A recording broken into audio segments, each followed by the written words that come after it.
Good morning students. Welcome to today's class. In this class we are going to move forward to the chapter which we have discussed in the earlier video. That was chemical effects of electric current. Now in our last video we discussed that liquid also conduct electricity and they conduct electricity due to the presence of ions. The ions will come from acid, bases or salts if they are mixed into the liquid, and we have done various activities to check if a particular liquid is conducting electricity or not, and we can check it with the help of a LED and a tester made use of compass, magnetic compass. Now in this class we are going to discuss that what happens when electricity is going through a liquid, means when liquid is conducting electricity, what are the changes that is happening into them. So if we are taking any liquid which is conducting electricity and we are passing electric current to that, what happens? What are the effects that is being produced by the electric current in the liquid? So there are basically three effects which is being seen in the case of liquid. One is the change in the color.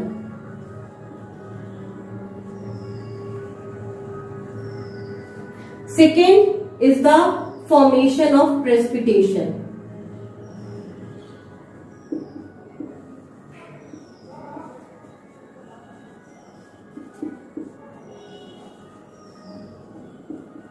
Third is the change in the temperature.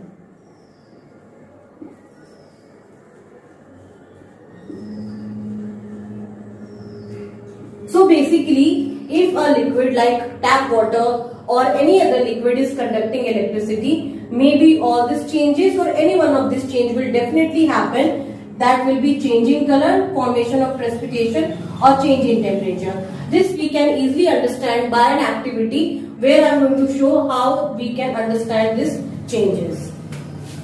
Now we are going to discuss the chemical effects of electric current through an activity. This activity which I am going to discuss is activity 13.4 and which is printed on page number 225. Now the aim of the activity is to demonstrate the change in color caused by chemical effects of electric current. How we can see that during passing of electric current the color is changing or not. So what is happening in this case? We are requiring potato and a tester. Now this tester is the same setup which we have used in the previous activity, where a magnetic compass was kept into a matchbox tray and a wire was wounded over it and it was attached with the battery and the conducting wires. You have to take the same tester, and here I am going to take a half of potato. So I am taking half potato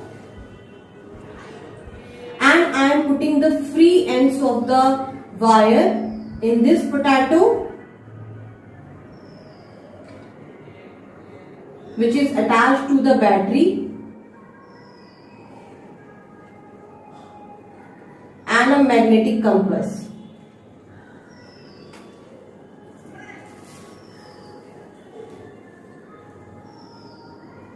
Now leave this setup at least for half an hour and then see the observation. What are you going to see is that the positive terminal, where the positive terminal of the wire is being placed in the potato, greenish blue spots start forming over there. Means when the electric current is passed through the potato, decomposition process takes place, due to which green blue spots are formed over the positive terminal, which shows that if electric current is passed through a liquid, it will definitely produce an effect, and one of the effect is the change in the color.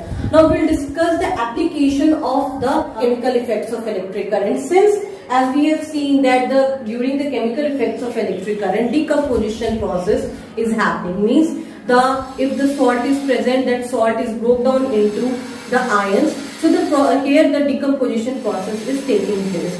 So what are the uses of these process?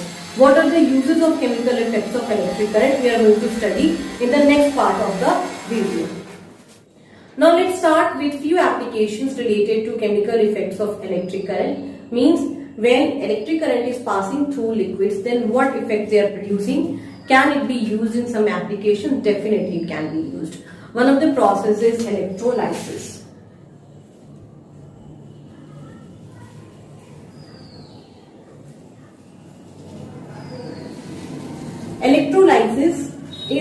of two words, electro and lysis. Electro means electric current,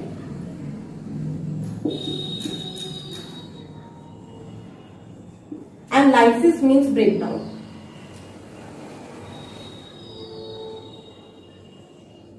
So what is happening in this case? The acid, bases or salt which is added into the liquid is going to break down into constituent ions. So electrolysis is the process by which electrolyte is being broken down into or decomposed into constituent ions by passing of electric current. So the process by which electrolyte, now this electrolyte, as you remember, anything acid, bases or salt can be into it, is decomposed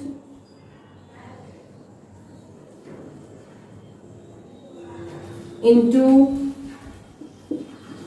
constituents ions by passing of electric current. Now electrolysis is a very important process. As we have seen that the electrolyte is converted into constituents ion, therefore this process is used in various applications. Now what are those applications? One is that where electrolysis process is used in metallurgical process, where it is used in electroplating. I am going to write that down on the blackboard. As we have already studied enough about electrolysis, let's see where are those places where electrolysis is used. Electrolysis, I am repeating again, is a process by which the electrolyte is decomposed. So where this is used? The uses of electrolysis are, the first use is in the extraction of metal.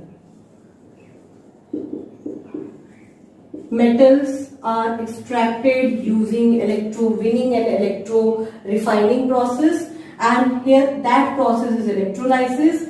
The next process is electrolysis of water.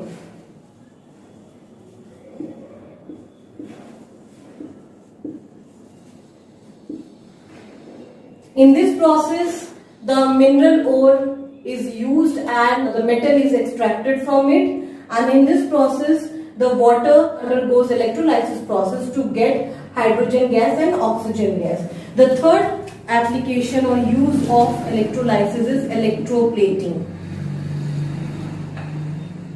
Electroplating is the process by which a metal is being plated over another metal. This helps to protect metal from getting rusted, and it also give a very nice glow. We are going to discuss these two applications by activity. This activity is related to the process of electrolysis of water. Means how we can use this process to separate hydrogen gas and oxygen gas from the water. So the aim of this activity is activity 13.5 given at the page number 226. The aim of the activity is to demonstrate the process of electrolysis of water, and you need a bit of things here. These are a plastic vessel, rubber stopper, graphite rod, 6-volt battery, switch, graduated test tubes. Now before we move further, let me tell you what is graduated test tube. Graduated test tubes are those test tubes where the marks are there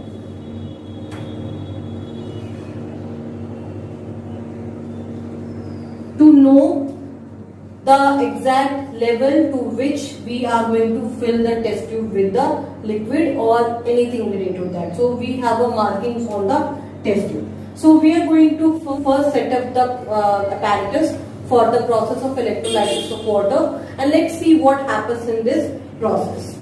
So let's see how we are going to set the apparatus for this process. So first you have to take the plastic vessel,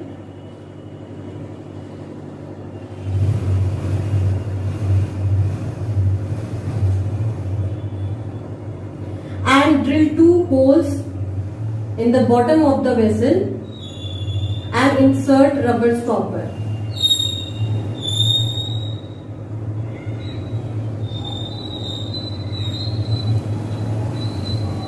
insert the graphite rods on the rubber stopper.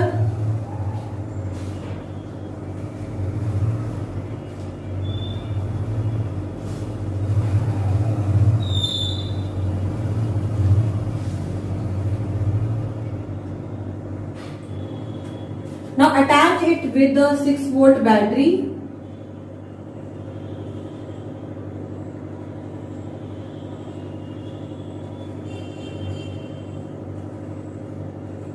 And a switch.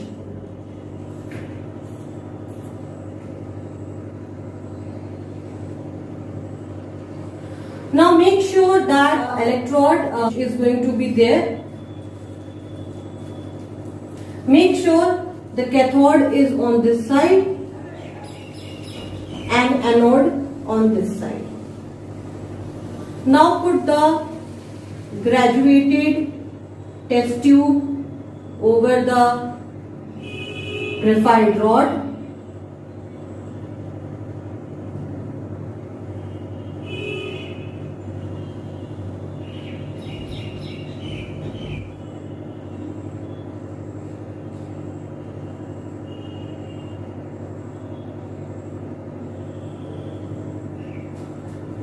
We have to fill this with water.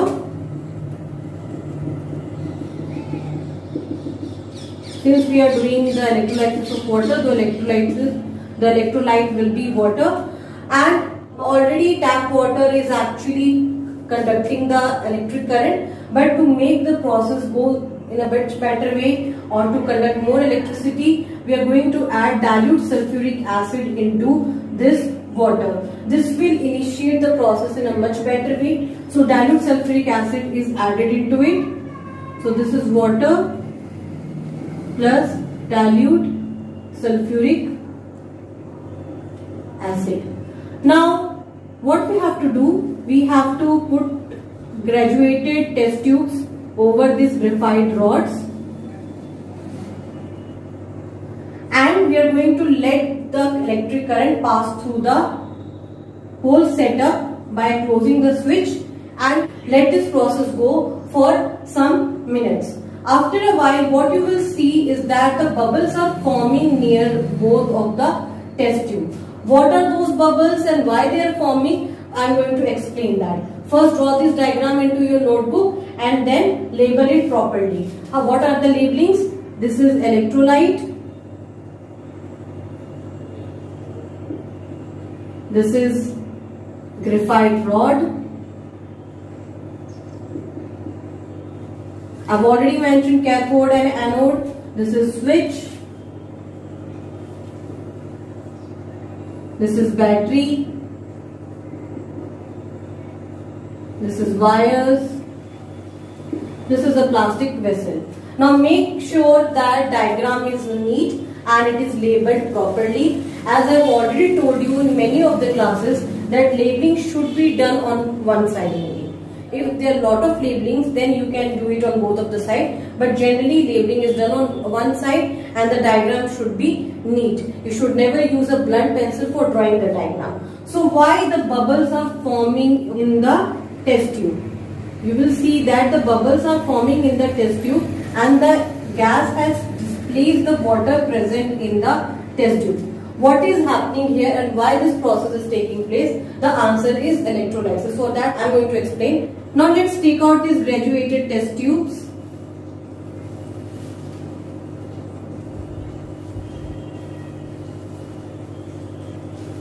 And check why the bubbles were there in the apparatus. Now for checking that, since it is water and the decomposition process is taking place, it is expected that it will break down into its constituent gases, that is H2 and O2. What you will see that in the case of hydrogen, the volume will be much more than oxygen. That's why the formula is H2O. And if I am bringing a burning matchstick near the hydrogen gas, it will burn with a pop-up sound. Pop-up sound क्या हुआ? जैसे आपने देखा होगा कभी किसी के ढक्कन के खुलने की जो आवाज होती है, वैसी आवाज आती है जब हम हाइड्रोजन गैस के पास एक जलती हुई माचिस की तीली लेकर आते हैं. This is a very good way to check whether the particular gas is hydrogen और not. So it will give a pop up sound. And when matchstick is brought near the oxygen, it will relight the matchstick. वो दोबारा से उसको जलाने की कोशिश करेगा. तो इससे ये हमें पता चल जाएगा कि इसमें H2 गैस है और इसमें O2 गैस है. अब ये प्रोसेस में हुआ क्या है? What is happening here? Now as we have done the whole setup here for the process of electrolysis, the water is acting as an electrolyte. So water is H2O. So what is happening? The water is break down H2 and O2 gases due to the chemical effects of electric current. Means that when the electric current has been passed through this whole apparatus, it is broken down the ions and then the gases are formed. So we can get a hydrogen and oxygen gas by this process. Therefore, this is called the hydrolysis or electrolysis of water. So this process is one of the application of electrolysis process. You may have observed that in your kitchen or in your washrooms, bathrooms, the taps have a very shiny look. In fact, many of the objects you must be seeing around us must be having a kind of shine on them or a kind of covering on them. Most of these things are electroplated. Electroplated means where the electricity is used to plate one metal above the other metal. Now, this is one of the application of electrolysis, and it is used extensively for protecting from materials from rust, and also give them a very shine look, and also increase their luster and making imitation jewelry. So it is used extensively. Let's see this process. What is this process? And then we will move towards its various uses. So now I am going to discuss electroplating.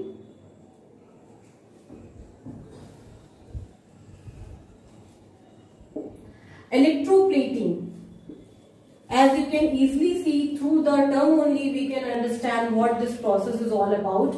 This is the process in which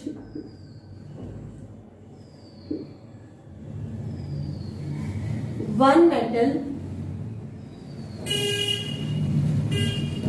is plated over another metal by passing of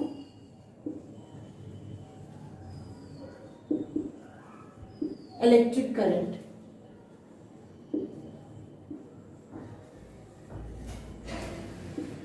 Here we can use alloy also, and this process is very much beneficial to protect the metals from rusting. So what we are going to do is we are going to understand this process by help of an activity, which is the last activity of this chapter.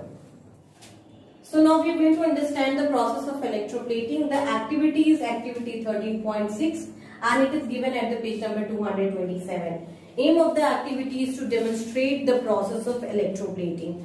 Here I have taken some materials, that is beaker, copper plates, copper sulfate salt, dilute sulfuric acid and battery. I have written down the formula. This is CuSO4, that is copper sulfate.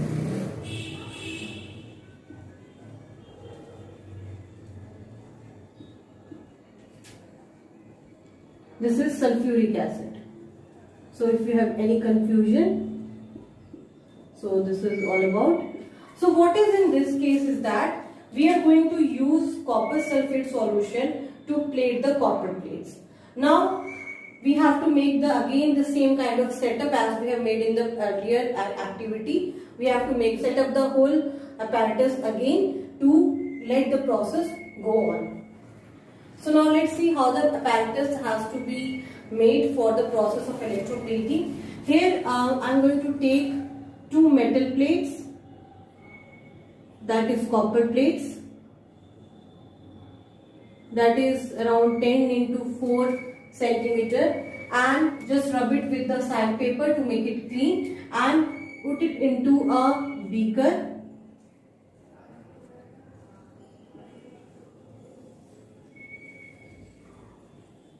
The beaker is filled with distilled water, and in that distilled water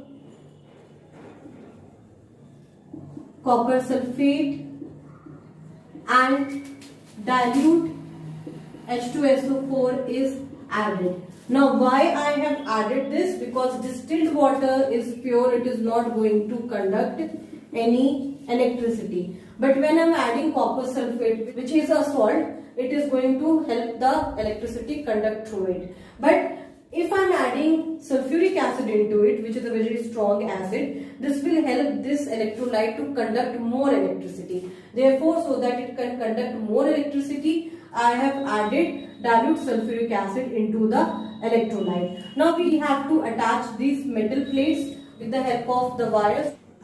So I am attaching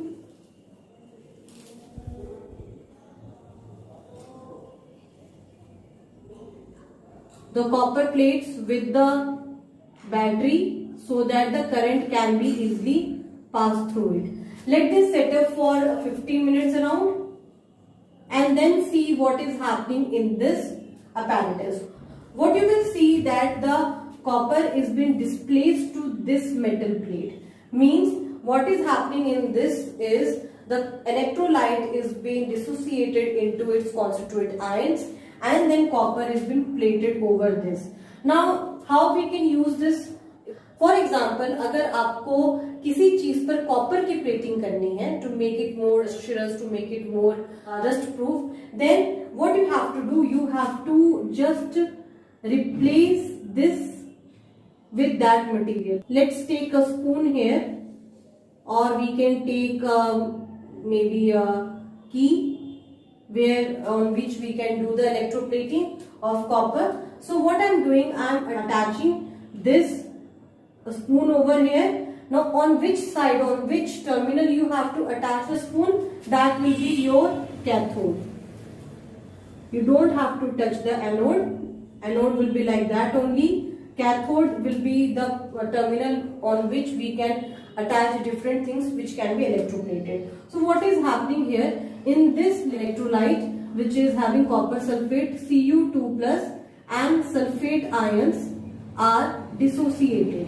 What is happening? The copper is moving into the spoon and more, and here where the copper ions are becoming less, it is being again supplied by this anode. So हो क्या रहा है यहाँ पर? जो हमारा यहाँ पर कॉपर सल्फेट है, कॉपर सल्फेट क्योंकि एक सॉल्ट है, ये डिसोसिएट हो रहा है कॉपर के आयंस में और सल्फेट के आयंस में, और इसमें से जो कॉपर है वो स्पून के ऊपर इलेक्ट्रोप्लेट हो रहा है और जो अंदर कॉपर कम पड़ जा रहा है वो इससे सप्लाई हो रहा है. तो यहाँ पर जो एनोड है वो कॉपर सप्लाई किए जा रहा है, जिससे हमें यहाँ पर एक प्लेटिंग हो जाएगी कॉपर की. Now what will be the condition of plated copper on this? It depends upon how strong the electrolyte is, how much strong the battery is, and how much time we are giving this for electroplating. So electroplating is the process by which we can plate one metal over another metal. So here what I am doing, I am plating the spoon with copper, and here the electrolyte is also containing copper sulfate. Now if you want to do this process with any other metal, for example silver, what we have to do, we have to change the anode, we have to change the electrolyte. The electrolyte should contain the salts of silver and anode should contain silver plate. So by this we can do the process of electroplating of silver. So this is how the electroplating is done. Here again the electrolysis is done, and then the process is helping the copper plate over the spoon. So this is how this electroplating is done. This is having several different kind of uses. We'll deal that in the next point. Once we have understood the process of electroplating, let's see the different aspects of electroplating. First, on factors which can affect electroplating.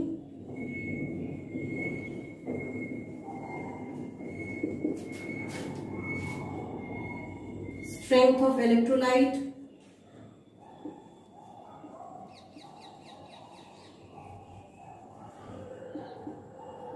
duration of process,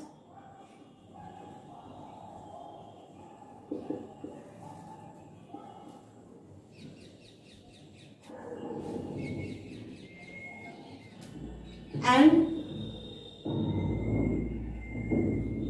voltage of electric current.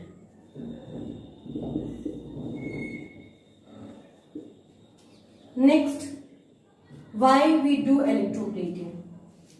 What is the need of electroplating? Electroplating is done to protect metals from rusting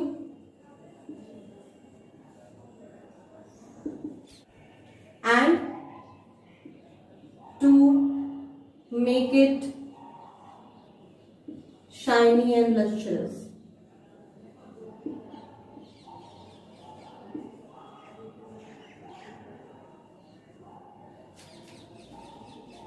Now, what are those places where this application is finding its way?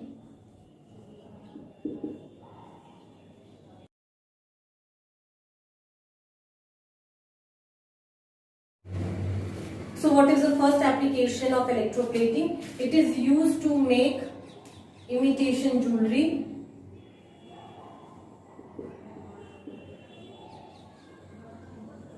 Now we know that gold jewelries are very costly. So what is done? The cheap metals like silver, relatively cheap metals like silver, as we know that gold is a very costly metal, therefore silver is coated on the top of it to give it to an expensive look, but that is not expensive because only a very thin layer of gold is there. So it is used for making imitation jewelry. Second, chromium plating is done over various things like spoons, like taps, rims, or many other objects which may be in contact with air for a long time, because chromium does not corrode easily. It can stay for a longer period of time without getting rusted. But since chromium is very costly, therefore only plating is done. We cannot use chromium extensively in our daily use. Then zinc is often plated over iron to protect it from rusting. Then comes silver. Silver plating is done again for many purposes. And last but not the least is the use of, in case of tin cans. Tin is electroplated over cans, which is used for storage of food. So you can see that electroplating is one of those methods which is being extensively used in our daily lives, which help to protect the metal from getting corroded easily, which extend its life, so we don't have to buy those things again and again. Electrolysis has a different aspect also, where electrolytes are not properly disposed, then it can be very hazardous to the environment. Therefore, the factories where it is used, it should dump or dispose the electrolytes properly, or by after treating only, because it can be very hazardous as it can cause water, land and soil pollution. So this is all about the chemical effects of electric current, where we have seen how the liquids conduct electricity, what kind of liquids conduct electricity, plus where are the different processes in which this effects can be seen, and how it is applied in our daily lives.